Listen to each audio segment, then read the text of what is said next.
Senhoras e senhores, meninos e meninas, galera dos anos 90, hoje é mais um daqueles episódios especiais, porque nós vamos falar dos 30 anos de Os Cavaleiros do Zodíaco. Eu sou Efraim Fernandes e só quem viveu os anos 90 sabe. Olá pessoal, aqui é o Marcos Moviola e galera, olha, Cavaleiro do Zodíaco foi a porta de entrada para drogas mais pesadas. Fala galera, Rafael Teodoro na área. Só quero saber quem depois de 30 anos tem coragem de assumir que quando brincava de Cavaleiros era o Shun. Eu? Bom, pessoal, muito prazer. Meu nome é Gabriel. Mais uma vez, estou muito feliz de estar aqui com todos vocês. Mais essa belíssima conversa e vamos que vamos. Olá, pessoal, tudo bem? Meu nome é Eduardo Miranda. É um prazer estar aqui com vocês. Muito obrigado pelo convite. Eu fico muito honrado, muito feliz, né, que vocês lembrem, né, de mim para um bate-papo tão legal como esse dos 30 anos dos Cavaleiros do Zodíaco. Um momento tão importante na minha carreira, né, lá na Rede Manchete, à frente da divisão de cinema. Então eu agradeço muito estar aqui com vocês. Esse é um número mágico, 30 anos. Se você que tá ouvindo, se você viu Cavaleiros do Zodíaco lá nos idos de 1994, eu preciso avisar que você está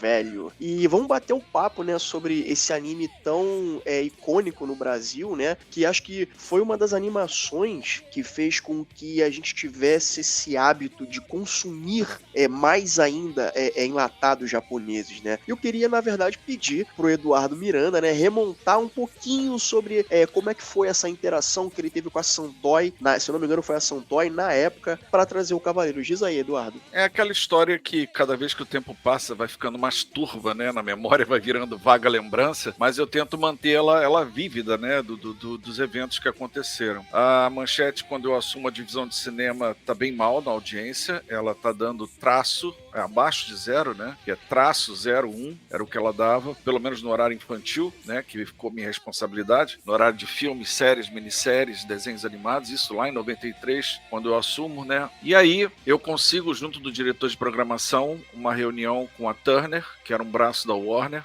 e aí conseguimos aqueles pacotes de desenho Hanna-Barbera, Corrida Maluca, Bacamarte Chumbinho, Galaxy Trio, Space Ghost, Herculoides e todos esses da época da Hanna-Barbera, né, os áureos tempos. Claro, minha primeira, né, forma de tentar reverter um quadro foi mesclar esses, entre parênteses, novos produtos, que não eram novos, óbvio que não, mas que sempre embalaram a infância de muitos, e juntar com o que se tinha na casa. Tinha-se na casa até alguns animes, como Doraemon, o Dom Drácula, Patrulha Estelar, tinha Piratas do Espaço, mas tudo acabando o contrato.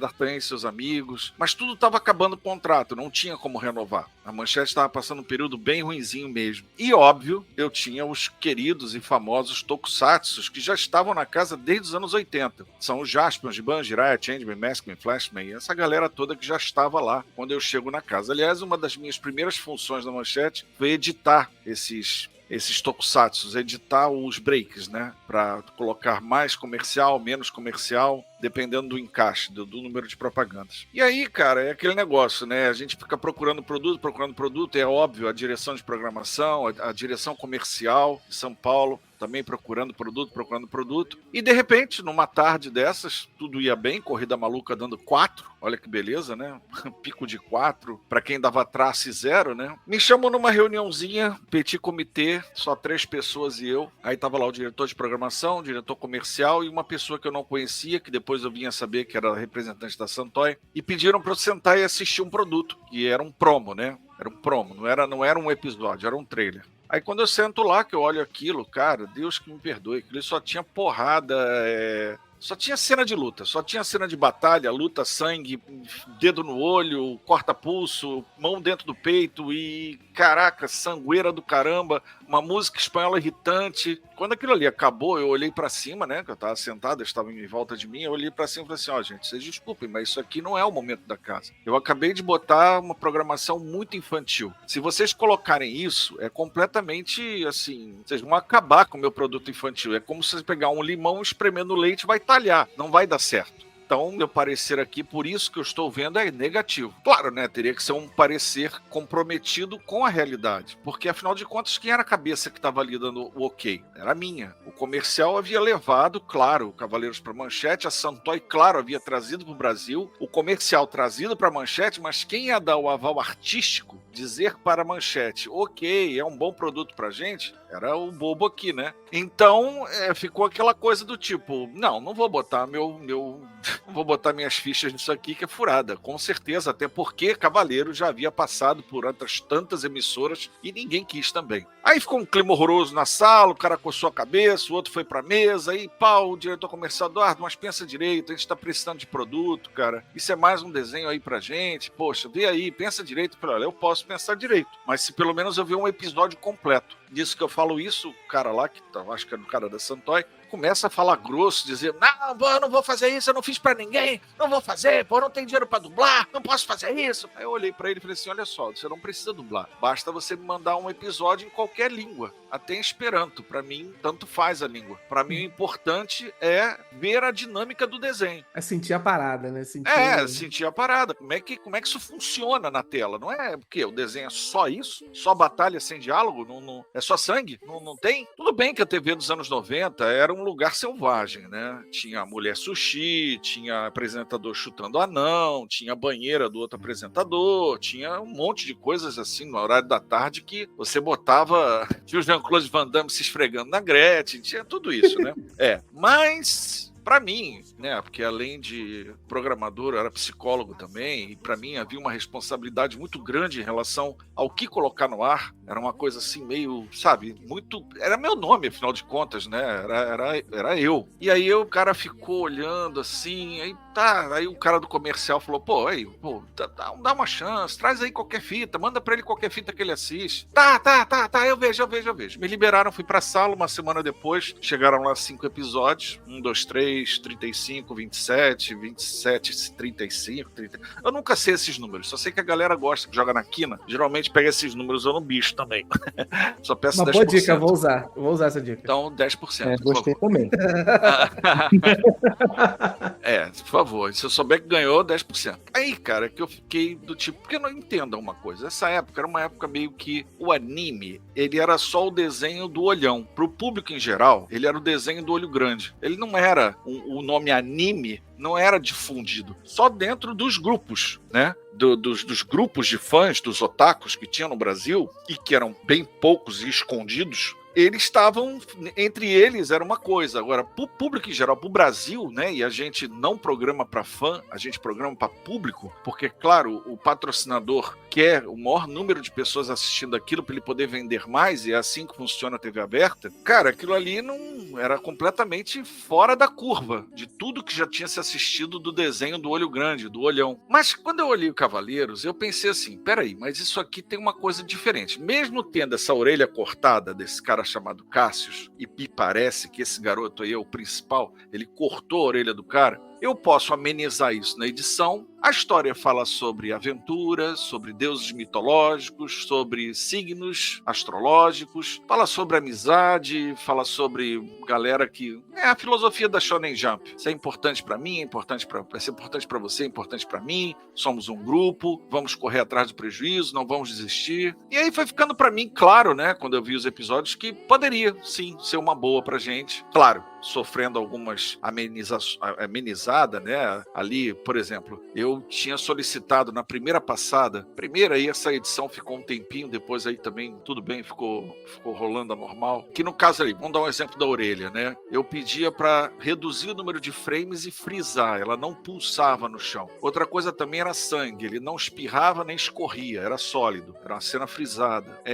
No caso lá do outro, do Misty, que me sai pelado pelo meio da água, porra, aquilo foi uma angústia, porque pior do que violência é sexo, né, em desenho. E o cara me tira a armadura e sai andando pelado pela praia, pelo mar adentro. Então, pra mim foi tipo, putz, lá vamos nós. Aí bota o cara lá longe, só pra dar a ideia de que tá sem armadura, né, e vai preenchendo esse buraco com inserts de imagem dele. Foi um trabalhinho, uma colchinha de retalho, né, umas edições cirúrgicas que não afetaram a obra de forma alguma. E que, cara, assim, as 2 primeiras semanas foi um grande fracasso, né, a Corrida Maluca ganhava dele, tanto que tocava o telefone lá e a Gracinha no meu ouvido, e aí, teus cavaleiros, né? E eu pensava, caraca, isso vai dar certo, tem que dar certo, não é assim que funciona, o desenho é bom, né? E aí, cara, é aquele negócio, hoje em dia, com a mágica do celular, né, do mobile, a gente tem uma informação instantânea. No momento que você publicar essa live, ela vai ser vista no mundo inteiro. Vai ser pum, se você botar direitinho, se você divulgar direitinho, no mundo inteiro, pum, ela estoura. Naquela época não, naquela época o que tinha de mais moderno era o fax ou o trim, né, que te avisava, ó, ligaram pra você. Era uma coisa assim, bizarra, né, ó, tá aqui o número, te ligaram. Dependeu sim de viralizar, das crianças irem pra rua, não ver os colegas. Onde é que tá fulano? Ah, não, tá em casa vendo um novo desenho animado. Ah, vou lá ver. Sentar, via também, a galera já ficava em casa vendo desenho. Na escola trocava figurinha, trocava aventuras. E aí começaram, né,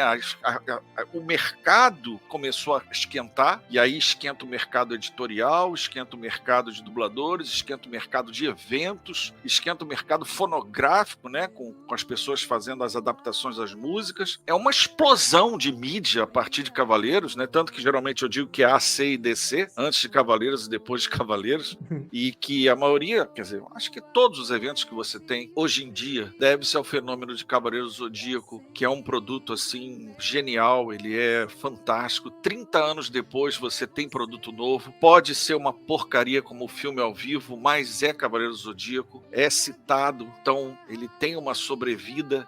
Netflix já adaptou pessimamente, mas já adaptou, o ao vivo também, e também teve aquela computação gráfica que hoje em dia eu acho maravilhosa, né? Depois que a Netflix fez esse ao vivo, aquela computação gráfica ficou linda. Então, Cavaleiros nunca saiu de pauta. A chama tá viva, tá acesa. E isso graças a esses fãs maravilhosos e aos novos fãs, né? E tudo que aconteceu nesses 30 anos que, puxa vida, muito mais que qualquer salário, muito mais que qualquer coisa, eu fico muito honrado pelo legado, por todo esse abraçar, né, de um trabalho que os fãs geralmente me passam nos eventos ou em podcasts como os de vocês. É muito legal. Me dê sua força, Pegasus! Meteoro de Pegasus! Eu tenho uma memória, cara. Eu tenho uma memória muito legal disso que o Eduardo tá falando. Mano, quando ele falou dessa parada de criança contando uma pra outra, assim, falando... Cara, foi exatamente assim que aconteceu na minha rua. Foi exatamente assim. Comigo. Alguém falou, chegou pra mim, pô, se eu não me engano, fui eu que comecei, mas minha memória pode me falhar. Eu tinha 7 anos, então não tem como me lembrar direito. Mas, cara, eu lembro do primeiro episódio que eu vi, que foi exatamente o episódio seguinte ao Shiryu tomar a porrada do Seiya e o Seiya ter que dar o soco de novo na pata do dragão pra ele poder voltar, o coração dele voltar a bater. E eu fiquei maravilhado com aquilo. Eu não sei se eu espalhei ou se me contaram, mas esse boca a boca rolou de fato, cara. Lá na minha rua todo mundo ficou louco. Depois de uma semana tava todo mundo tentando imitar os golpes e falar: você não consegue ver meus movimentos, é isso e aquilo. Nossa, despertou aqui memórias maravilhosas aqui, mano. Todo mundo queimando o Cosmo, né? Todo mundo. E elevando ao 7º sentido, claro. Aí, e é isso, e o cara falou: não, eu sou o Seiya, não, eu sou o Shiryu. E teve gente que falou Shun, talvez tenha sido eu também, mas cara, e o Yoga, nossa, que um negócio tão legal. Marcos, você falou aí que o seu foi na rua, né? Comigo foi na escola. Foi literalmente no dia seguinte, né? Assim, alguns episódios depois, na hora do recreio, né? Garoto sempre gosta de brincar de lutinha, não sei porquê. Aí tinha um que puxou o Me Dê Sua Força Pegasus. Que Me Dê Sua Força Pegasus? Que negócio é esse? Aí, desenho e tal. E aí no outro dia, assim, foi viral mesmo, né? Quem pegava, replicava e todo mundo assistindo na manchete. Foi uma experiência bem parecida mesmo. Eu perdi os primeiros episódios, eu tava sempre na manchete na época que eu estudava de manhã, e na parte da tarde, eu tenho uma memória vívida aqui que por um período na parte da tarde era só Tokusatsu que passava na manchete, de noite tinha conteúdo também. E eu lembro de ter perdido, porque eu não assistia à noite. E aí eu lembro que na escola, na hora da entrada, uns coleguinhas lá da escola estavam falando: nossa, você viu o episódio de ontem de Cavaleiros, não sei o que e tal? Eu falei: Cavaleiros? Tá passando a manchete. Aí eu fiquei assim: não tô sabendo. Pô, é muito legal, tem que assistir também. E aí que foi projetando a coisa em mim, eu comecei a assistir também. E foi uma experiência muito, muito legal, e até uma coisa que aconteceu que todo todo mundo sabe bem, foi quando eu assisti, né? Eu, obviamente, já assisti já o negócio já andando. Aí eu pensei assim, nossa, eu perdi os primeiros episódios. Puxa, bem podia voltar de repente para passar esses primeiros em algum momento para eu poder assistir. Nossa, porque foi assim, foi uma experiência única. Olha, eu fiz a minha introdução, mas eu queria, ao longo agora, eu vou passar o episódio inteiro te agradecendo, Eduardo, pelo teu trabalho, entendeu? Eu acho que não tem uma forma resumida de eu te dizer isso, mas agradecer a você pelo seu trabalho, porque isso daí acompanhou a minha infância por um longo período. E até hoje, cara, eu vejo, me pego às vezes vendo alguma coisa de Cavaleiro do Zodíaco, vendo filme, que foi aquela coisa que a gente vai discutir ainda. Pra mim foi uma experiência excepcional. Eu assistia muito produto da Rede Manchete, eu assistia, mas só que Cavaleiro do Zodíaco foi um negócio marcante demais. E pela descrição que você deu de como é que foi a tomada de decisão, a edição, como foi feito o seu trabalho baseado nisso, eu achei muito sensacional, porque eu tava aqui na minha vã inocência, até o presente momento, eu tava na minha vã inocência achando que, porque vamos fazer isso porque a gente tem um trabalho estatístico aqui, porque as crianças no Japão gostavam disso, então vamos pegar, porque tem uma possibilidade de tantos por cento do troço estourar aqui, então vamos fazer uma pesquisa. Gabriel, na verdade, o cara lá da Santoy, ele tava com a mão cheia de papel. Ele tinha uma porrada de papel, de estatística de um país, estatística de outro, e me foi questionado, tipo assim, Eduardo, mas tá aqui, as pesquisas mostram que é um sucesso. Aí eu falei, olha, desculpa, mas o que é bom pra lá pode não ser bom pra cá. Eu só sei que o que eu acabei de ver aqui não combina com nada que a gente tá colocando em programação infantil. Não, sem sombra de dúvida. É brabíssimo. Mas olha, Gabriel, quem tem que agradecer aqui, na verdade, sou eu. Porque se não são fãs maravilhosos como vocês todos, o que seria meu trabalho? Nada. Mais um outro trabalho como outro qualquer, mais um dia trabalhado. E vocês não, vocês mantêm essa chama acesa, vocês mostram o legado, e isso pra mim é muito emocionante, e eu que tenho que agradecer eternamente a vocês. Muito obrigado mesmo. Inclusive a galera que tá ouvindo agora, muito obrigado também. Irmão, é uma honra estar aqui falando contigo sobre isso, porque eu quando a gente gravou sobre o Yu Yu Hakusho, eu não sabia, eu te conhecia das cabines, eu tava nas cabines de imprensa, te via lá e tal, nas cabines e tal, mas eu não sabia que você tinha envolvimento nas coisas mais incríveis da minha infância, mano. Eu não fazia ideia disso. Então aqui, pra gente aqui, pô, sem dúvida nenhuma, uma honra estar falando aqui contigo. Fico feliz. Esse negócio de atravessar gerações, né? Eu tava com o Gabriel há pouco tempo, a gente foi assistir, né, Gabriel, a orquestra do Cavaleiros do Zodíaco, e era um bando de homem, Eduardo, era um bando de marmanjo, barbudo, sabe, já na casa dos 40, e todo mundo cantando, e todo mundo batendo palma, e todo mundo se emocionando. O pessoal gritava, Puratera! E falava outras frases mais do desenho. Cara, e eu fiquei assim, cara, como é um fenômeno cultural. E o engraçado eu tenho a impressão que esse fenômeno cultural, da cultura pop, isso acontece... Cavaleiros especificamente, eu tenho a impressão que isso acontece mais aqui, Brasil, América Latina e tal, porque eu fiquei sabendo que o desenho, ele não tem essa repercussão toda lá no Japão. Inclusive o Masami Kurumada, ele fez o mangá e depois migrou-se pro anime, e ele não tem essa febre que é aqui. Então Cavaleiros é um fenômeno cultural muito grande no nosso país. Eu acho, cara, porque Cavaleiros acaba sendo algo, comparado ao mercado japonês de anime, algo mais pé no chão do que normalmente a gente vê hoje em dia, por exemplo. Se tu vê, eu acho que isso fala diretamente com a gente. É uma corruptela, vamos dizer assim, de uma história ocidental, que é, né, a mitologia grega, né? Eles pegam a mitologia grega, pegam os cosmos e tal. Então, algo que a gente se identifica de certa forma. Mesmo criança, a gente tem uma noção. Houve alguma coisa falar de Hércules, de Zeus e isso e daquilo, isso aqui. A gente tem uma certa coisa. Então, quando Cavaleiros veio pra gente, e não era aquela loucura de sair poderzinho pela mão, tipo Dragon Ball. Eu amo Dragon Ball, mas o que a gente via no anime do Cavaleiro Zodíaco era uma representação visual de algo além do humano, sobre-humano, né? Tanto que eu tava revendo agora, cheguei agora na saga das 12 casas. Eu tava iniciando e eu vi a primeira batalha do Seiya com a China, e uma coisa que me lembra sempre o Cavaleiro Zodíaco é essa coisa da representação dos dois animais se enfrentando, né? Aí tu vê a China dando um golpe, o Seiya dando outro, aí a China vence no golpe e a representação é uma cobra engolir o Pégaso. Essa coisa, sabe, isso cativa.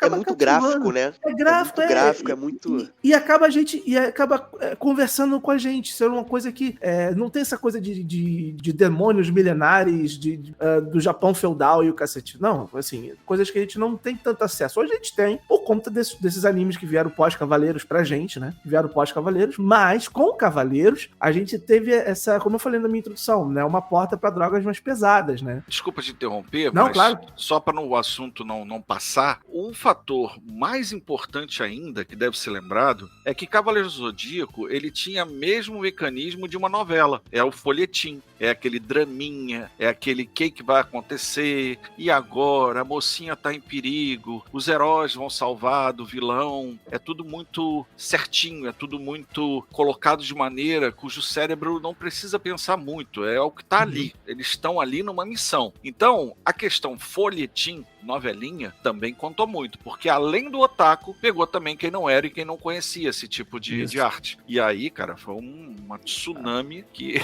deu trabalho pra Globo. Vocês estavam falando essa questão do folhetinesco, né? Porque realmente, né, se você parar pra olhar, tem vários dramas, né? Tem amores, tem amizade, tem de tudo um pouco, que não é só lutas, né? E vocês têm algum momento, alguma cena favorita, alguma saga favorita? Porque, por exemplo, é folhetinesco, né? A gente tem ali a construção dos personagens, cada um deles tem o seu arco, tem as suas questões e tal. E eu lembro, por exemplo, eu gosto muito do Ikki, porque eu sempre vi o Ikki de Fênix como se ele fosse o especial pra ser usado. Tudo bem que em alguns episódios eu acho até que ele poderia ser melhor trabalhado e tal, enfim, opinião minha. Mas assim, eu gosto muito dele porque assim, é como se fosse o filme dos mercenários, que tem o Schwarzenegger, Stallone e todo mundo, e aí do nada aparece o Chuck Norris dando bala em todo mundo e é o cara que salva aquele momento. Eu sempre imaginei que o Ikki fosse esse cara. E eu gosto muito dessa coisa do Ikki ter se tornado o que ele é, porque ele era um irmão amoroso e tal, e o Shun que era pra ir na Ilha da Rainha da Morte, acabou que teve essa troca, quem foi o Ikki, e o treinamento dele foi muito pesado, né, porque ele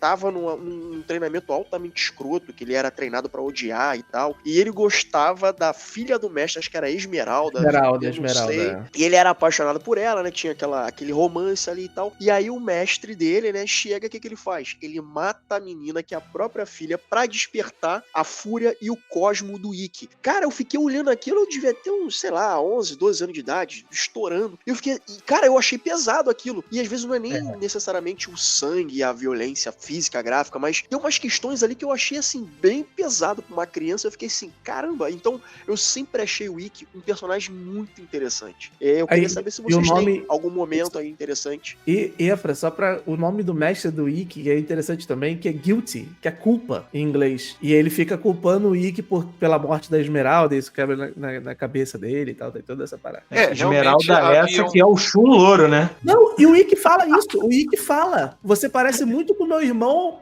só tirando o fato de você ser uma mulher. Ele fala isso no anime. Eu vi realmente isso agora, haviam questões pesadas, mas como não era gráfica, como era uma coisa, a morte não era uma coisa gráfica, não era uma coisa que você literalmente mostrava uma dilaceração, né, como o S-mangá foi, aquela sangueira, não se podia cortar determinadas coisas porque o entendimento ficava comprometido. Vocês não estariam comentando hoje o entendimento dessa sequência se tivesse sido cortada. Então era um trabalho de formiguinha, ficar entendendo, por exemplo, quando o Shiryu corta os pulsos para regenerar as armaduras. Aquilo ali foi o pior momento, porque cortar pulso está muito próximo de suicídio, né? Tá muito próximo de... verdade, pode crer. Aquilo ali, cara, foi para mim um pesadelo. Eu tive que pedir aprovação para lá e para cá. Volto a dizer, os anos 90 eram um pouco selvagens, mas isso era para mim um pouco demais, sabe? Então teve que ser muito trabalhado, diminuir frame, diminuir o sangue não escorria e tentar amenizar aquela sequência de alguma forma, porque é bem pesado aquilo ali. Pô, mas respondendo aí a pergunta do Efra com a saga, sem dúvida nenhuma, 12 casas. Esse eu acho que a grande maioria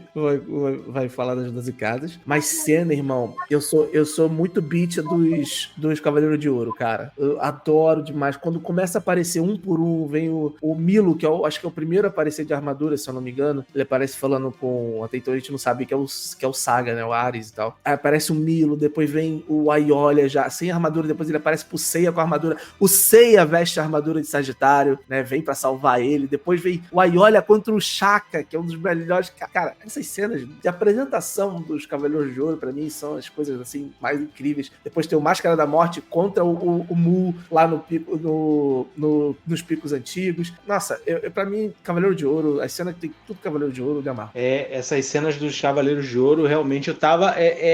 uma coisa que eu lembro é da expectativa que eles estavam nas 12 casas pra gente ver os Cavaleiros que a gente ainda não tinha visto. Então a gente viu essa galera fora, né, antes de começar a saga. Quando começou a saga, a gente falou assim, cara, como é que é o Cavaleiro? Como é que vai ser? Como é que vai acontecer isso? E aí... É inevitável falar, a gente sabe de tudo que aconteceu e tal, mas assim, do ponto de vista da criança que tá assistindo, a coisa do, vamos assistir, aí vamos lá, a Casa de Ares, a gente já tem o Mu ali, a gente já sabe, você quer, entrou o Aldebaran com aquela coisa toda e tal, Máscara da Morte, tal, quando chega no Aiolha, aí volta tudo pro começo. Estacionada na Casa de Leão. Isso, estacionada na Casa de Leão. Logo na minha casa. Inclusive eu tive o boneco do Aiolha, que é meu signo Leão, então obviamente eu tive o boneco do Aiolha. Foi o teu pedido, né? Você não queria que voltasse pra você começar a ver. Exatamente! Da primeira vez que voltou, me deu um alívio. Falei, pô, finalmente vou conseguir assistir tudo. Aí assisti desde o começo. Falei, que legal, tal.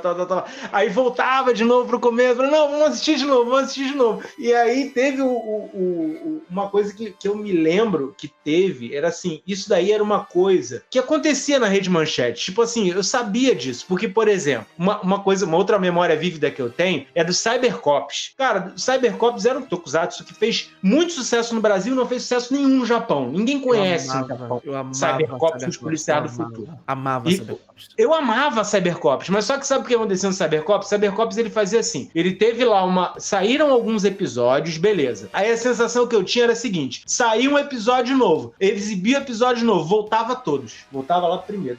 Você assistia tudo de novo, chegava lá, tem mais um episódio novo aqui, sai o episódio novo. Não, volta tudo pro começo agora. Assistiu um novo, volta tudo. Então, tipo assim, e já tinha aquela coisa meio que desencontrada dos episódios de outros tokusatsus que vinham também. Cara, tipo assim, eu já tava curtido daquele rolê. Então, quando começou a acontecer isso nos Cavaleiros, eu falei assim, então, tá tranquilo. Uma hora vai vir episódio novo. Tipo assim, e aí o engraçado foi, pra mim, no meu ponto de vista, é que eu lembro que teve anúncio dizendo novos episódios dos Cavaleiros do Zodíaco. Nossa, mas eu fiquei assim, a ansiedade, ela foi lá na lua. Falei, nossa, o que vai acontecer agora? E não sei o que. O Eloy de Carlo falando, essa cena você ainda não viu? Isso! Nossa, Exatamente. Nesta segunda, excepcionalmente 10 para as 6 da tarde, Cavaleiros do Zodíaco, episódio inédito. Você não pode perder mais uma aventura de Seiya e seus amigos. Cavaleiros do Zodíaco, nesta segunda, excepcionalmente 10 para as 6 da tarde. Nossa, desbloqueou a memória. Aí, Cavaleiros, ele dá uma reação absurda, porque esse problema que houve com a dublagem, né, deles não conseguirem me entregar episódios porque não sabiam o roteiro, porque eles tinham um roteiro em inglês, um japonês e um espanhol. E aí você tem Jabu de Capricórnio por causa dessas loucuras, e eu discuti muito com o Gilberto Baroli, que era o dublador do Saga, né, e ele era o diretor de dublagem, eu falava, porra, cara, você tá acabando comigo, porra, eu não aguento mais, eu tenho resumão da semana, é repeteco, eu não tô aguentando mais. Aí ele dizia, porra, mas eu também não posso, caralho, eu não tenho aqui a porra da... Puta, era uma discussão, filha da puta. Aí vinha a risadinha. Cada semana que repetia, pra mim, era uma derrota. Eu ficava muito chateado.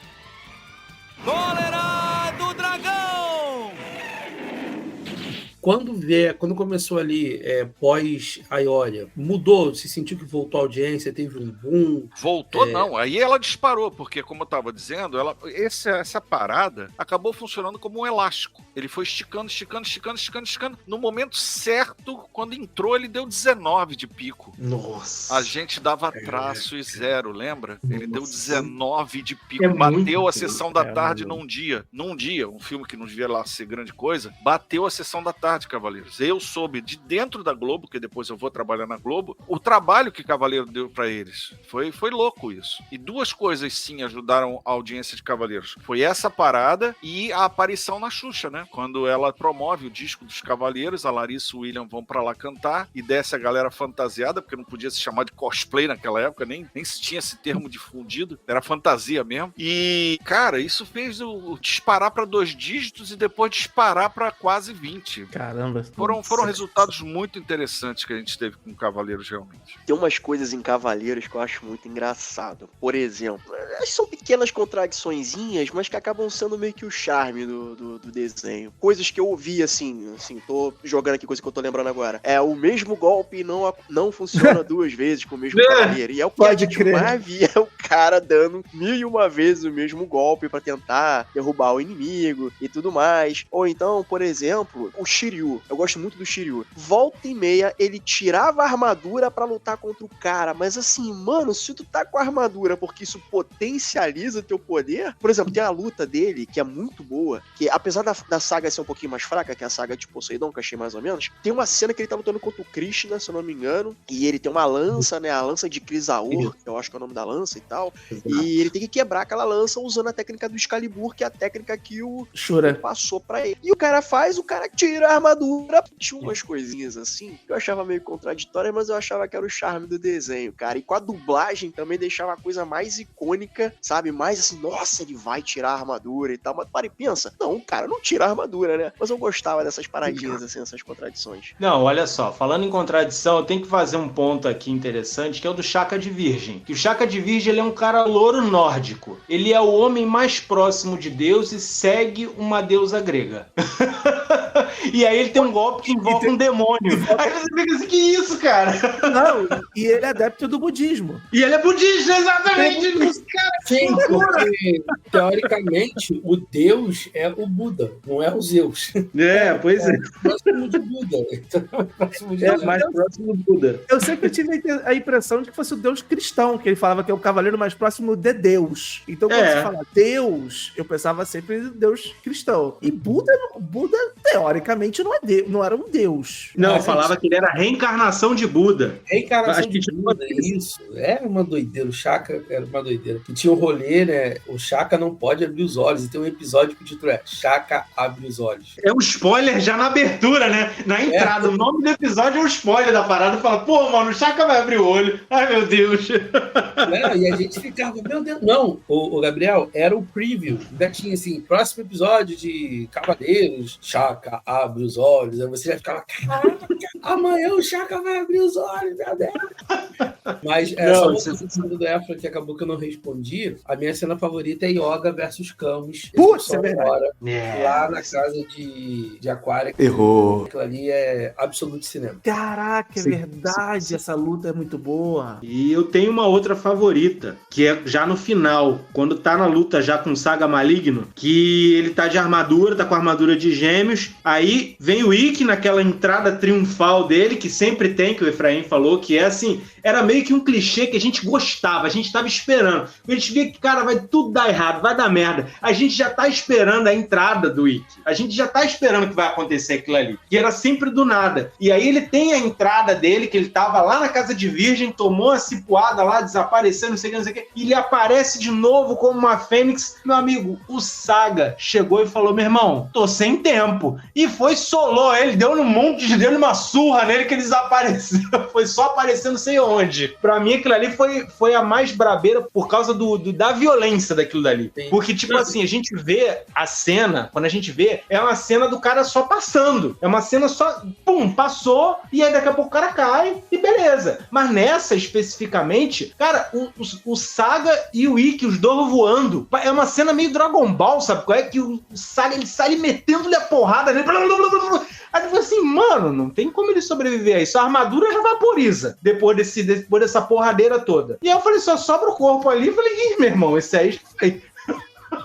Você falou do Ikki, Gabriel, eu sempre lembro que, assim, questionamentos do pós, né, série, que quando você é criança você acha maravilhoso. Do nada o Ikki aparece lá na sexta casa, mas peraí, você não tinha que passar da primeira, da segunda, da terceira, da quarta, da quinta, da sexta pra chegar ali? Então, assim, ele só foi passando ou ele chegou de trás da casa? É uma coisa meio assim, isso é tão fácil assim, né? Na minha cabeça, eles já tinham passado e chegado lá, e os outros os caras já passaram, eu vou deixar você passar também, e é isso. A sequência que eu gosto, e aí é um pouco na contramão do que vocês estão falando, é quando eles chegam na casa de Ares, aliás, o meu signo. Cara, aquele bate-papo ali do tipo, olha só, eu tô na dúvida se eu deixo vocês passar ou não, eu entendo a questão de vocês. Eu acho que ali, assim, do tipo, ia ser uma merda tão grande se o Mu de Ares tentasse impedir eles, ia ser uma coisa tão complicada com aquele paredão dele, que, cara, aquilo gera um suspense interessante, aquele bate-papo, sabe? Porque a primeira casa é tipo assim, cacete, a gente tá agora na frente desse cara, e agora como é que vai ser? E por sorte, esse cara queria bater um papo, queria entender a situação. Ele não tava afim de sair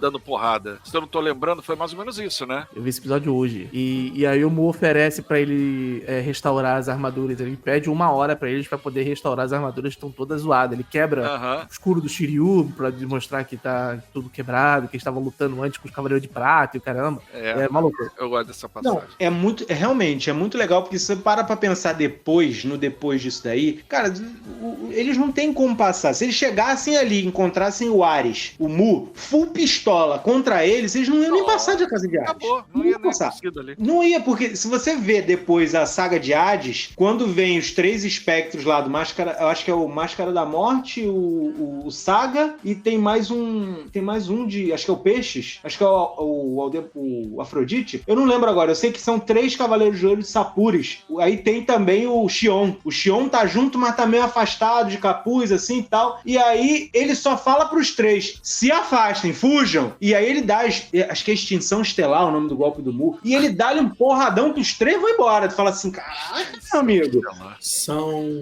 Extinção Estelar. Primeiro são 3, que é o Câncer, né, o Máscara da Morte, o Afrodite e o Xion, porque aí a segunda level que tem Saga, o Camus e o Shura. Ah, é isso mesmo. Mas é justamente isso, né? E assim, aí a gente entende que tem um retcon, que os personagens começam a ficar populares, então os Cavaleiros de Ouro, eles começam a gente ficar tipo assim, pô, mas a gente queria ver esses caras lutando, como é que esses caras no ápice? Aí eles veem que desenvolvem um pouco mais, né? Principalmente questão de animação, na saga de Hades, por exemplo, a gente consegue ver isso um pouco melhor. Mas é porque a gente vê eles lutando de verdade. Aí, olhando em retrospecto, parece que eles não queriam, né? Não estavam muito afim de enfrentar os Cavaleiros de Bronze. E teve depois um filme, que eu lembro de ter visto esse filme no cinema, que foi, eu esqueci agora... A Batalha de Abel. Isso, a Batalha de Abel, que os Cavaleiros de Ouro já no começo já tomam uma sova, todos os que sobraram. Você fala, meu Deus do céu. Eu tô lembrando da cena do Aldebaran tomando a porrada logo de cara. Esse filme é bem legal. Uma outra pergunta aqui, curiosidade mesmo. Eduardo, você teve envolvimento nos filmes também? Não. Aí foi tudo com uma distribuidora e diretamente com a Manchete. Porque quando os filmes chegam, Cavaleiro já é uma realidade, já é um produto consolidado. Ele já é um sucesso de venda de brinquedos, né? Que era, afinal de contas, o objetivo. O cara planejava vender 90 mil unidades, vendeu para mais de 400 mil unidades. E quando os filmes chegam, já não passa pela divisão de cinema. Passa apenas para revisão técnica, né? Pra gente dar uma olhada, ver se tá tudo bem, mas isso aí foi uma coisa que foi direto. Nossa, mas falando desses brinquedos, eu lembro na época, eu não cheguei a ter nenhum. E eu não ganhei nenhum. Nossa, era objeto de desejo, cara. Eu lembro que era uma loucura. Era uma loucura pra conseguir. Custava quase o salário mínimo, né, na época. Custava 100 pratas. Era caro. Era muito dinheiro, era muito caro. Eu tive o Aiolia de Leão e o Ikki. Pô, mas aquela armadura era muito complexa, era muito... 200 milhões de partes. Era pior que um Transformer. Pô, mas era divertido montar, cara, fazer o barulhinho. Não, o problema é que assim, o boneco tinha um problema, né? Quando ele ficava assim, velho, né, de uso, ele ficava todo mole, ele não ficava mais fixo, né? Era literalmente aquele brinquedo que você tinha que comprar e deixar na caixa montado. Falando em armadura, Deus abençoe a internet. Uma coisa que eu fiquei por anos sem entender, eu não sei se vocês lembram, é que rolou uma mudança no design da armadura de ouro de Sagitário. Porque quando a armadura de ouro aparece lá na frente, lá no início, que o Ikki vai, rouba, até chega a vestir assistir ela, o design era um. E depois esse design muda. Vocês estão ligados do porquê dessa mudança? Eu queria te perguntar por quê, Efraim? Por que mudou essa? Isso é melhor explicado no mangá e isso meio que passa batido no anime. Mas parece que o Mitsumasa Kido, que é o personagem, né, que aparece pra dar uns conselhos de merda, né? Eu gosto muito do personagem, mas acho que dá uns conselhos meio de merda. Ele muda a aparência da armadura e diz que comprou de um antiquário de um país nórdico, alguma coisa assim. Mas isso no mangá. E isso também porque pra ninguém no santuário reconhecer que aquela é a armadura de Sagitário. Só que isso eles não explicam no desenho. Por isso que tem aquela forma meio robótica quando o Ikki veste ela. Pelo menos dá um mínimo de explicação, né? Pra saber o porquê da diferença do design. Mas assim, foi uma coisa que ficou, cara, me enchendo, ficou martelando a minha cabeça por anos e anos e anos. E aí tá aí a internet pra responder isso pra gente. Uma adaptação de roteiro. Você não pode colocar tudo que tá no mangá na animação, assim como você não pode botar tudo que tá na animação na computação gráfica, assim como você não pode botar tudo da computação gráfica num filme ao vivo. Sempre vai ter uma alteração. Sim, sim. Mas assim, eu acho que até que essa explicação caberia no desenho, porque o Cavaleiros do Zodíaco foram o quê? 28 volumes do mangá. E episódios tem uma penca, né? Sei lá, acho que poderia ter explicado um pouquinho. Porque eu tava vendo esse episódio onde tem a substituição da armadura de Sagitário ontem, eu acho. Aí aconteceu isso, eu sempre tava me perguntando quando é que vai mudar, quando é que vai virar a chave da armadura de Sagitário. Aí foi quando eles, né, o capacete se une ao resto do corpo, cai no mar, aí quando volta, ressurge já com o Seiya, né? O Seiya vestindo ela e já é outra parada. Eu acho que o design é até muito melhor, né? Que remete muito mais à cultura helênica, né? Com aquele saiote e tal. É bem bacana o novo design do que aquela armadura que cobre o corpo inteiro, sabe? Foi uma evolução válida. Ah, com certeza. Eu tinha lido uma outra teoria, mas não era baseada no mangá. Eu fiquei sabendo uma teoria que nem sei se é tão assim, é aceita, né? Mas era de que como a armadura é viva, ela não tinha aceitado o Ikki completamente, por isso que o formato não saiu normal. E é por isso também que o Seiya, quando ele entra no depósito e dá uma pesada nos peitos do Ikki, a armadura já cai dele. É como se a armadura, tipo assim, foi pra ele, mas não aceitou muito bem ele, ficou com aquele formato e tal. Falei assim, tá, tudo bem, explicações de internet, teorias de internet. Mas, de certa forma, isso até explicaria um pouco por que a armadura caiu em milhões de pedaços espalhados depois que o Seiya deu uma pesada nos peitos do Ikki. Então, tá bom, né? E o Seiya sem armadura, diga-se de passagem. Acho que ele tava sem armadura quando ele fez isso. Falei, bom, tá, então tá, né? Então, na época que eu passei por isso, eu aceitei, mas realmente essa do antiquário e tal, papai, eu realmente não tava, não sabia, não fui atrás. Eu acho que é mais a ideia de, gente, passou, trocou o design e vambora. Pronto, sabe? E foi. Às vezes, assim, a gente tem que lembrar, por exemplo, que as armaduras dos Cavaleiros de Bronze, antes por exemplo, de toda a saga do Santuário, não é aquela do mangá. A do mangá já é a que acontece na saga de Poseidon, que ali envolve o começo, né, que é do Odin, seguindo ali para Poseidon. Aquele design é um design mais parecido com o do mangá desde sempre, e aquelas novas versões, né, que as clássicas que a gente lembra, né, conhece, do saiote, né, das armaduras, elas só são exclusivas do anime. Então, assim, eu acho que eles tentaram um design e acharam melhor voltar, ou achou que, vai ter mais para frente mesmo, vai seguir o anime, vamos dar uma reimaginar isso aqui. Então, acho que é mais questão de produção mesmo, de você acelerar o processo, do que necessariamente uma coisa pensada e aí a gente preenche esses vazios com histórias, assim, sabe? Com justificativas que acho que nem o Masami Kurumada deu. Ó de diamante! Eu queria falar daquela versão criminosa e ruim do live action feito pela Sony. Eu só queria que vocês comentassem sobre isso, cara. Eu acho que a minha conexão ficou fraca. Eu não sei, eu acho que eu vou ter que sair, galera. Não sei, o negócio ficou ruim aqui.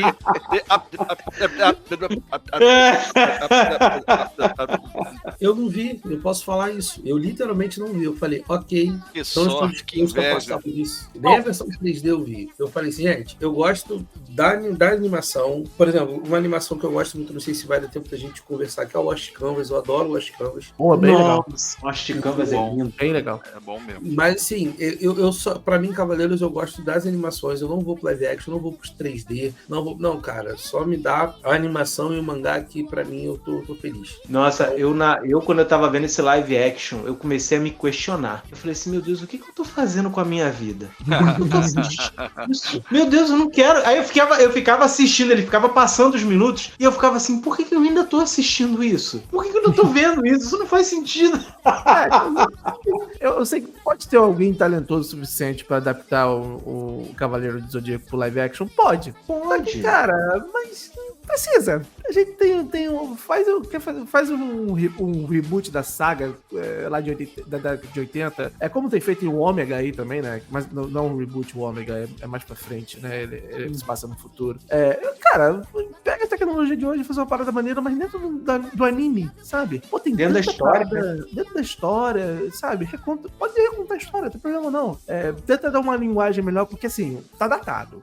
Vamos ser sinceros que quando eu tô revendo, né? Eu tava revendo pra poder gravar aqui com vocês, poder trazer essas memórias de volta. Quando tu vê assim, muita coisa, tá datado. Por exemplo, quando um cavaleiro fala alguma coisa, eu tô olhando aqui pra o meu telefone aqui, por exemplo, o Cavaleiro Zodíaco é assim, olha, o telefone da Intelbras com discador, com identificador de chamadas. Aí vem outro cavaleiro e fala, olha, o telefone da Intelbras com identificador de chamada. Aí vem outro cavaleiro e fala a mesma coisa. E é isso, Cavaleiro Zodíaco, sabe? É datado? Sim, mas ainda assim traz aquela nostalgia gostosa. Tu já viu aquele vídeo do Ceia? Pois é, entendeu? Eu vou ter que voltar pra Sei e os outros. Isso é falado 20 vezes no mesmo episódio. É datado, é um produto de sua época. Então, de repente, pega isso aí, faz uma coisa mais moderna e tal, com diálogos mais assertivos, mais diretos ao ponto. Talvez melhore um pouco a questão das lutas, porque a maior parte das lutas é diálogo, né? O cara falando, eu vou te matar, eu sou mais poderoso que você, meu cosmo transcende as estrelas e blá blá blá. É mais trash talk, né? Que eles fazem. Pô, vou te falar, Marcos, eu tenho a impressão de que, entre aspas e muitas aspas, tá? A melhor adaptação de Cavaleiros do Zodíaco que nós tivemos, o Fúria de Titãs, com o ator lá do Avatar, o Sam Worthington, que era uma história que tem o Liam Neeson como Zeus e tal. Teve momentos ali que eu falei, cara, isso na época, né? Eu falei assim, cara, isso é o mais próximo que a gente vai ter de Cavaleiros do Zodíaco nesse momento, eu pensando naquela época. E depois teve até o Loki no Vingadores, no primeiro filme, que ele lembrava o Shura de Capricórnio com a roupa, ou então Mulher Maravilha 1984, que ela aparece com aquela roupa dourada, com asa e tal. Tem isso na Mulher Maravilha, né? Que ela tá com aquela roupa assim. Mas cara, eu prefiro que não toquem. Deixa o live action quieto. Dá uma repaginada na animação. Aí tamo junto. Um abraço aí, galera, tá ligado? Eu tava vendo até vendo um vídeo, ouvindo um cast esses dias, hoje, melhor dizendo, falando que, na verdade, é a necessidade do público ali estadunidense, o ocidente de maneira geral, tem mais apreço ao live action do que efetivamente como animação. Então, a primeira etapa, por exemplo, de um mangá, quando ele vira popular, ele não vai ganhar um live action, ele vai ganhar uma animação, ele vai virar um anime. E aqui, a primeira movimento que a gente tem é transportar direto pro live action. Então, essa migração de você trazer, por exemplo, Yu Hakusho pro live action, Samurai X pro live action, Cavaleiros pro live action, Dragon Ball, que teve aquele live action horroroso de muitos anos atrás, é muito porque o estadunidense, ele gosta desse tipo de conteúdo e não gosta da animação em si. Então, pela animação ser um pouco desvalorizada, enfim, no conceito geral popular, acaba tendo essas coisas acontecendo que pra gente, que é um pouco mais equilibrado,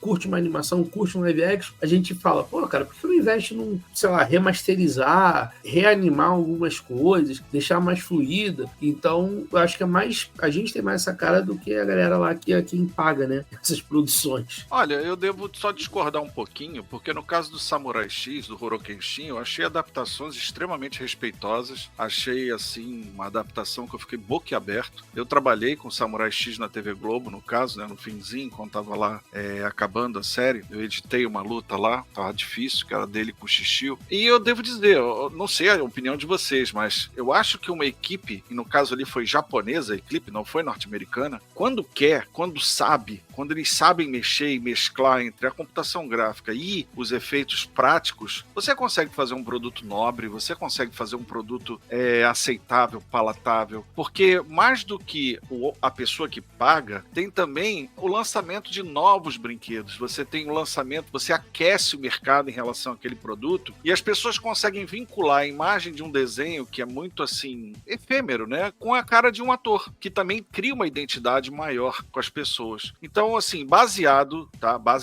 no Rurouni Kenshin, eu acredito que aquela produção, aquele diretor, aquela galera engajada em fazer um bom produto de adaptação para live action, conseguiria fazer algo nobre, sim. Não vejo problema nisso, não. Respeitando a essência, né? Sem ter... Exatamente, claro. Porque tem coisas que é óbvio que você não vai conseguir nem chegar perto do desenho. E aí você sente que ali a galera do Rurouni Kenshin não quis meter a mão naquilo. Você sente que eles ficam no borderline mesmo, quando chega aqueles personagens mais caricatos, né? Eles ficam ali na beiradinha, mas eles não ultrapassam. Eles vão até o máximo do que dá, do tipo assim, não, isso aqui poderia ser real. Isso aqui poderia acontecer. O que não acontece com outros live actions, infelizmente. Até mesmo o Yu Yu Hakusho, que eu aceitei, né? Achei legal, assim, porque pra mim é sempre... Eu tava esperando um pesadelo, eu tava esperando uma adaptação da Netflix que fosse deformar completamente. Você consegue sentir o cheirinho de Yu Yu ali, você consegue ver que houve um respeito durante a produção. Eu ainda espero que alguém, nessa pegada do Rurouni Kenshin, adapte Cavaleiros e faça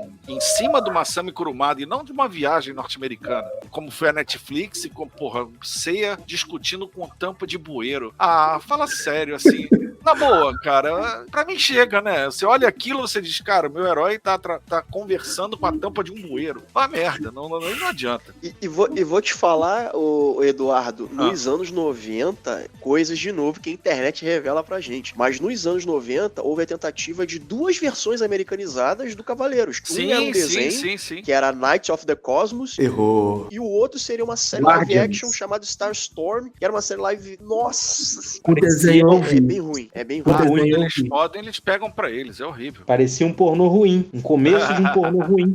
Aí você vê aquele monte de gente sem camisa, o Máscara da Morte soltando raio pelo olho. E todos eles lutando ao mesmo tempo, uma coisa meio bizarra. Eu lembro, tem uma coisa na minha memória da uma luz que bate em cima da armadura, que vira um farol. Nossa, mas é uma coisa bizarra demais. E já esse Guardians of the Cosmos, que é o anime americano, né? Que fizeram disso, meu Deus do céu, aquilo ali também é terrível.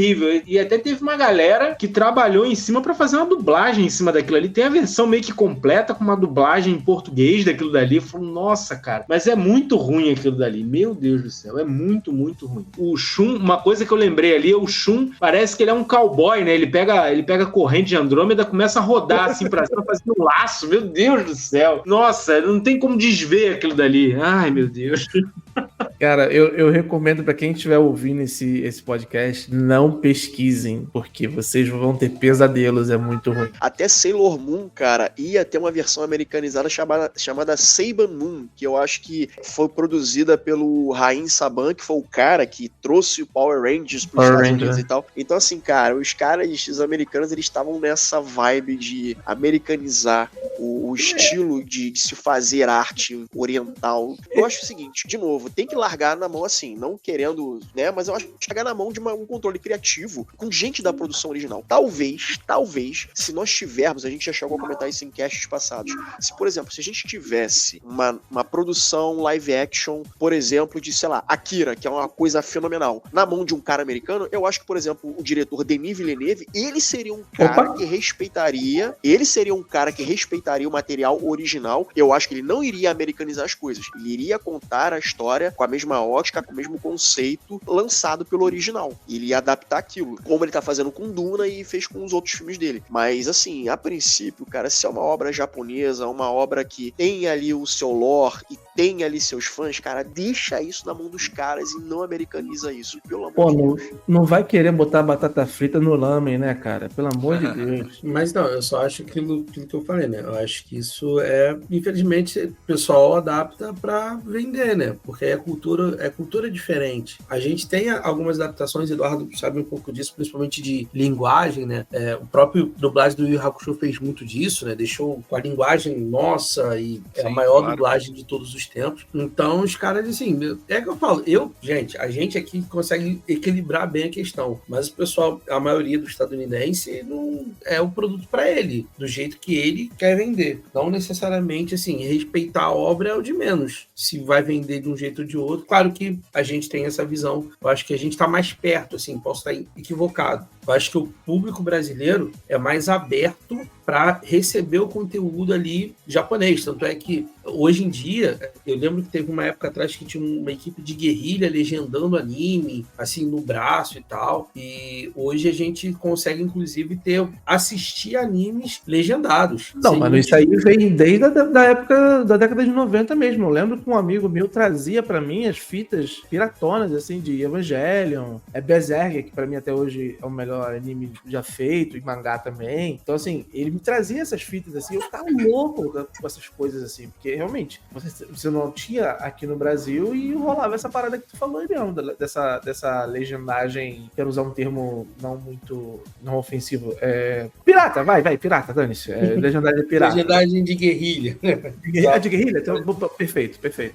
Mas é isso, e a gente cansa de ver, por exemplo, algumas adaptações fez o Chamado, né, o Grito, que tinha outro nome. Aí, vamos fazer a versão dos Estados Unidos disso. Por quê, sabe? É porque americano não gosta de ler legenda. Americano não odeia legenda. Então, como eles têm dinheiro, eles pegam um filme, vamos fazer aqui a versão americana. A Chamada é bom, tá? Vamos combinar aqui que é uma boa adaptação pra língua americana. Eu gosto. Adaptaram do Ringu, né? Do Ringu, isso. Então, assim, o americano não gosta, cara. Aí tem um filmaço lá, Old Boy. Caraca, não vamos ver em coreano, legenda de jeito nenhum. Marcos, eu vou mais longe aí como crítico de cinema, né? Eu acho que, na verdade, Hollywood, ele quer fórmulas prontas. Ele não quer parar pra pensar no novo e arriscar uma novidade. Ele olha o mercado mundial e pensa, o que tá dando sucesso aí? O que é bom, hein? Vamos ver o que é legal. Vamos ver o que é legal. E pega e faz, e produz. Eles podem, tem dinheiro, né? Então,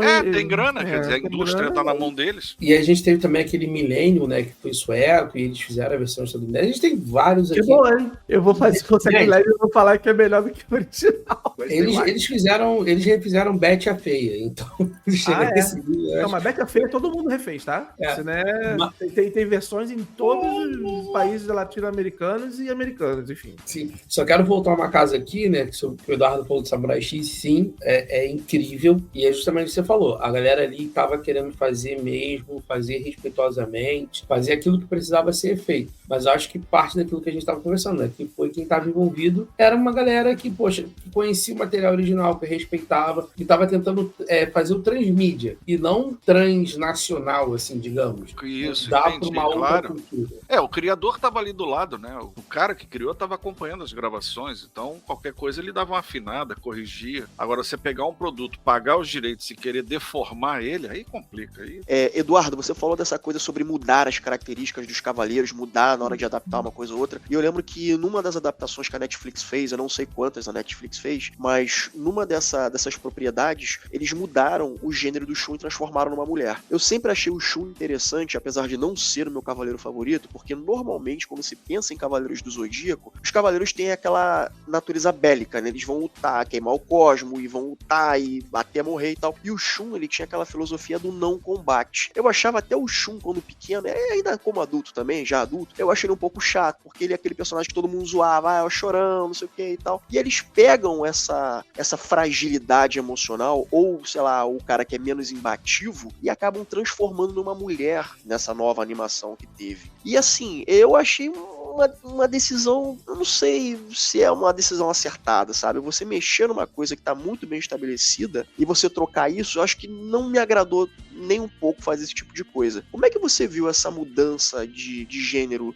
do Shun para essa nova adaptação que fizeram nos anos passados aí? Eu achei uma brutalidade, você matar um personagem, né? Porque ali não é nem uma questão de uma cavaleira ter se juntado. Foi morto, o Shun, ele é morto. E de uma ignorância absurda, porque o Shun, ele é um personagem típico do anime, do mangá, que são os Bishonen. Eu sei que o nome é horrível, mas o Bishonen, ele é o Bishonen, ele é o que é esse personagem? Ele é o mais belo de todos, ele é aquele que a graça na beleza, é aquele que a beleza é tão grande que permeia entre o masculino e feminino. Então ele é parte de toda a mística do anime, da cultura pop nipônica. Quando você tira esse personagem, você começa ali a amputação. Eu nem chamo de modificação, é amputação mesmo. Tirar algo que é parte... É como se, por exemplo, você vai fazer um estrogonofe e você tira o champignon. Beleza, continua o estrogonofe, continua. Mas não tem o champignon. A pessoa que gosta, que curte de um estrogonofe, claro que vai sentir falta da textura do cogumelo, vai sentir falta do mastigar, do gosto. Ele é um ingrediente importante dentro da mística, porque ele é o contraponto do Ikki, né? O Ikki, que é aquele macho alfa, que é o cara, o anti-herói completamente zoado, do irmão de um cara cuja beleza é uma coisa tão grande que chega a gerar poder pra ele, de tão belo que ele é. Então,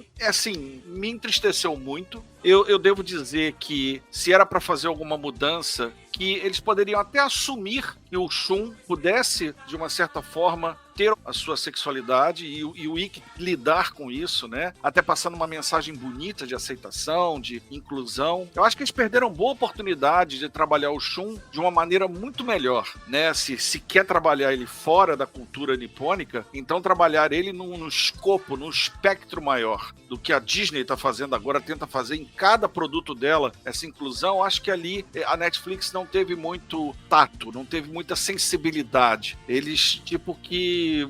beleza, tá na dúvida, é mulher, pronto, acabou, dane-se. Eu não sei, eu achei brutal. Eu achei aquilo ali brutal e, pra mim, uma amputação do produto. Corrente de Andrômeda!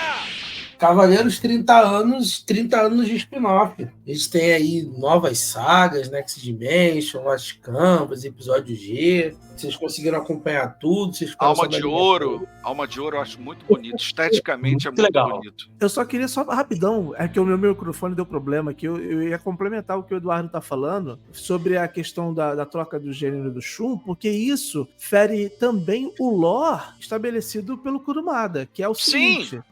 Aí, desculpa, eu tô falando do anime que eu não li o mangá, mas no anime existe um certo preconceito com relação a cavaleiros mulher, que todas elas têm que usar uma máscara, que ela não pode ser... Tipo, aí temos a Marin, nós temos a China, a própria mestre do Shun, né, que eu esqueci o nome agora. Então, elas não pode ter cavaleiro mulher dentro dos halls dos Cavaleiros do Zodíaco. Então, elas têm que usar essa máscara e tal. Aí, toda uma questão da China se apaixonar pelo Seiya por ele ter visto o rosto dela, que ninguém tinha visto e tal. Então, isso fere diretamente o lore, essa mudança que a Netflix fez com o personagem do Shun, né? Então, assim, um comentário poderia ter sido feito, mas você mudar o lore dessa forma, como o anime comenta esse tipo de coisa, esse preconceito com relação à mulher cavaleiro, acho que, né, a Netflix acaba atacando isso. Se eu não me engano, o lance da máscara é o seguinte: quando um rosto de uma amazona é revelado, ou ela tá fadada a lutar com a pessoa, com o cavaleiro, ou com a pessoa que retirou a máscara, ou se ela apaixonar. tá destinada a se apaixonar e amar essa pessoa, né? Então realmente, isso deu uma ferida no lore ali do Cavaleiros colocar como mulher e não ter uma máscara ali, pode crer. E isso até a chegada do Santi achou, né? Porque nenhuma cavaleira ali usa máscara. Nenhuma Esse eu não amazona ali conheço. usa máscara. Eu cheguei a ver um pedaço. Esse eu não conheço, eu tô por fora. Santi achou, foi anunciado na CCXP de 2018 e seriam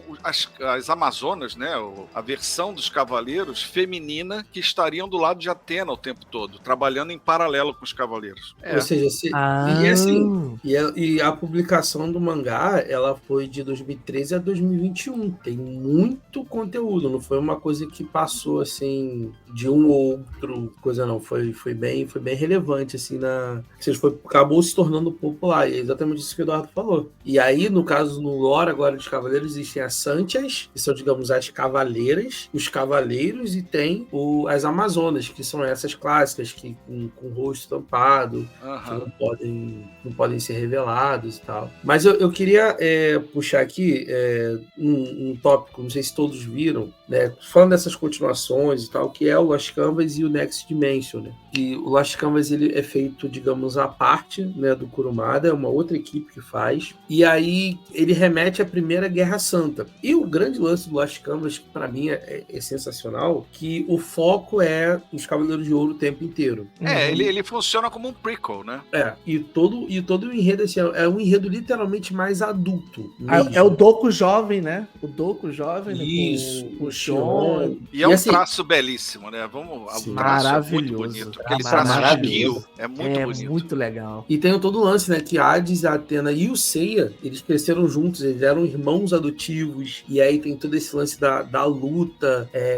E assim, é incrível a utilização dos poderes dos Cavaleiros de Ouro como um todo. Então, no Las Canvas, por exemplo, que eles criam aquele terço, né? Que o Shaka usa para poder aprisionar os espectros. Aí tem, a Excalibur sendo utilizada para cortar a flecha de Sagitário para vencer o inimigo. Então, assim, é uma parada bem, bem interessante. E aí o Kurumada, isso fez sucesso, né? O Kurumada foi e criou a versão dele, que é chamada de Next Dimension. E aí é a minha crítica, tá, pessoal, ao Kurumada. A gente fala muito de fórmula e tal, e ele simplesmente refez a fórmula das 12 casas do Next Dimension. Para quem não conhece a história do Next Dimension, começa a partir do final da saga de Hades, quando o Seiya, né, ele foi ferido pela espada do Hades e tá, assim, praticamente sem vida, né, na cadeira de roda e tal. E a Athena fala com a irmã dela, que é Artemis, para voltar no tempo, para outra Guerra Santa, né, anterior, para destruir a espada do Hades. Consequentemente, no futuro, Seiya não seria afligido. Só que aí a Artemis faz uma artimanha, a Athena volta no formato bebê, e aí tem todo aquele rolê de novo, do mestre do santuário tentar matar a Athena bebê, e salva, e os cavaleiros vão ter que percorrer as 12 casas para poder recuperar a Athena. Então eu achei meio assim, cara, sério, precisava disso? De você refazer a história? Eu sei que funciona, mas seria tão legal você entender que aquilo ali das 12 casas foi algo específico dessa era moderna, que nas outras não tinha isso, que é por isso que eu acho que Lost Canvas, assim, desde a saga original, é a melhor coisa já produzida por Cavaleiros do Zodíaco. Quero saber de vocês, se vocês viram, o que vocês acham. Eu não vi, sabe? Eu sou daqueles fãs chatos das antigas, né?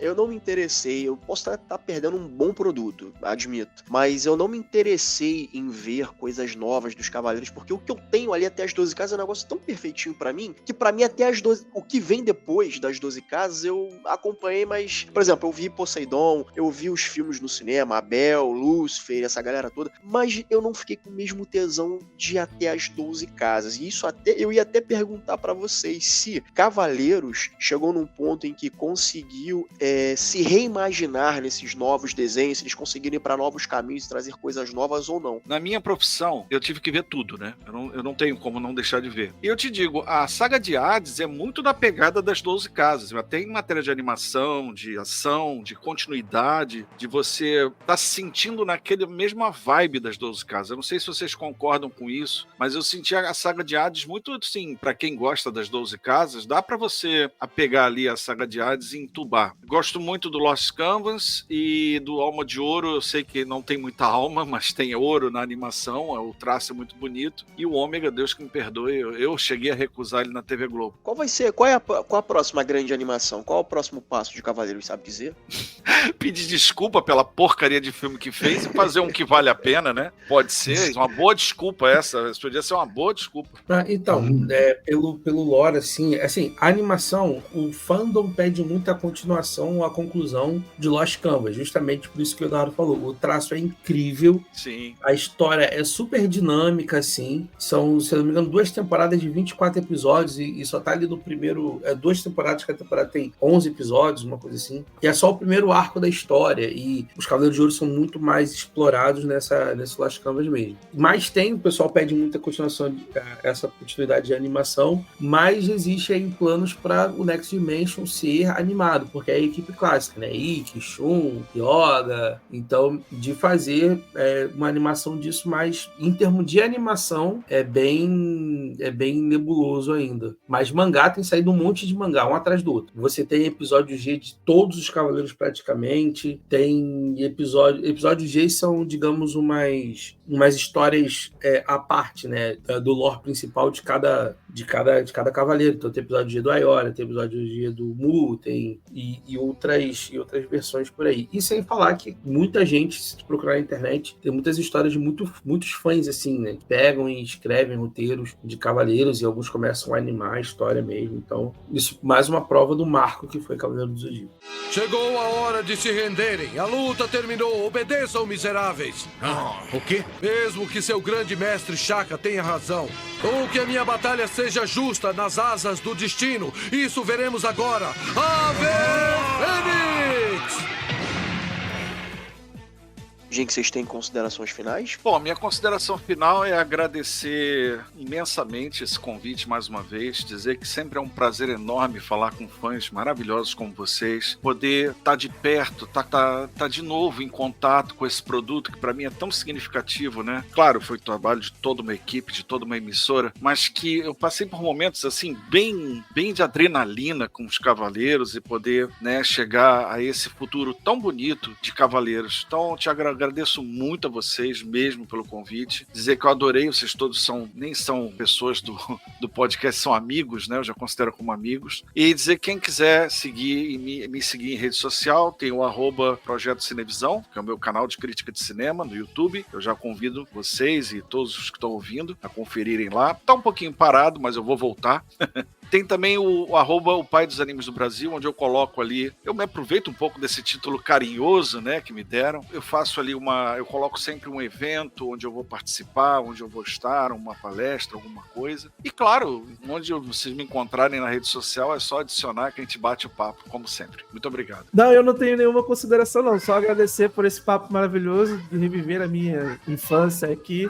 Cavaleiro Zodíaco, cara, eu tô tentando mostrar pro meu filho, tem 3 anos, alguma coisa ele já vê. Quero que ele tenha essa emoção que eu tive do anime e tal. E agradecer o Eduardo por ser o responsável não só pelo Cavaleiro, mas como a gente bateu o papo lá sobre o Yu Yu Hakusho, que pra mim esse sim é o anime da minha vida, assim, que eu vi na televisão, né? Mas, pô, e é isso, cara. Papo maneiro, foi legal demais. Um abraço pra vocês, meus amigos. Fiquem com Deus. E é isso, até a próxima. Estamos aí. Opa, galera, queria muito agradecer aí pelo papo, agradecer pela oportunidade mais uma vez de estar aqui nessa conversa. Achei muito interessante, foi muito bacana debater tudo isso. E assim, a única coisa que eu queria assim é falar, assim, voltando um pouquinho rapidinho, é que realmente, de acordo com o que o Eduardo falou, a respeito da saga de Hades, é muito sensacional. Eu também gostei bastante, gostei muito da dinâmica, que é muito similar realmente das 12 casas. Eu só acho que demorou a aparecer. Sim, demorou, verdade.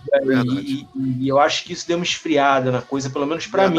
Mas eu assisti tudo de qualquer maneira. Do jeito que deu pra assistir, eu assisti e pra mim foi maravilhoso. Cara, os spin-offs é aquilo. Se você tem oportunidade de assistir os spin-offs de Cavaleiros, eu digo, exceto o Ômega. Agora, o Lost Canvas é maravilhoso. O Soul of Gold também, o Alma de Ouro, é muito bom também. Eu acho que quem gosta de Cavaleiros, que ainda não teve oportunidade de assistir esses spin-offs, assistam, porque explora outros pontos. Esse de Soul of Gold foca nos Cavaleiros de Ouro, e isso daí é muito legal, que mostra um outro lado de determinadas coisas, né? De como a pessoa chegou até ali, o mecanismo para onde a pessoa chegou mais ou menos até ali, e foi muito legal mesmo.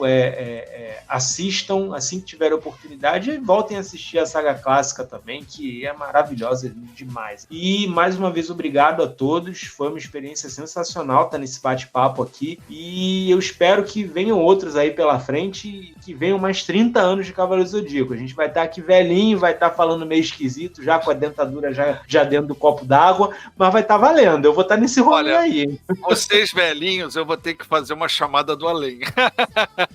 Mas beleza, pode chamar psicografia, né? Falo também, não tem problema nenhum. Eu quero fazer um pedido, né? Primeiro, para quem tiver o direito, por favor, termine a animação de Lost Canvas. Depois, Kurumada, esquece esse negócio de Next Dimension, vamos entregar a saga de Zeus, a gente precisa disso. A gente tá 20 anos, né, falando sobre saga de Zeus, depois de saga de Hades, e a gente não tem isso. Por favor, nos entregue. Eduardo, mais uma vez, cara, muito obrigado pra sempre pelo seu trabalho. E dizer pra galera, vocês aí, né? O Eduardo falou uma coisa que é bacana e eu cada vez mais eu entendo isso. Né? Que se tem sempre alguém no Cosmo ajudando o Cavaleiro a vencer, esse alguém somos nós. Isso. Que gosta, que faz isso acontecer. Então você que tá aí nos ouvindo, que tá até agora com a gente, cara, obrigado, porque a gente faz essa comunidade, a gente tá aqui falando porque a gente sabe que vocês gostam e como foi pra gente, é relevante pra vocês também. 30 anos de Cavaleiro do Zodíaco. Valeu. Então, galera, é isso. Se você tiver uma crítica, uma sugestão, quiser que a gente fale de um filme, de uma série, de algum anime, de alguma data comemorativa de alguma produção, mesa pra 04@gmail.com,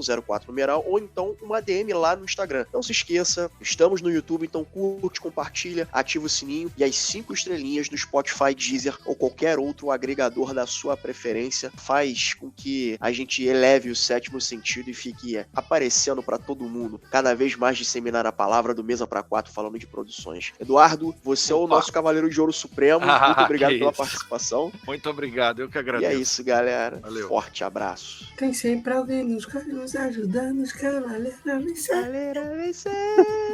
Eu tenho esse CD, cara.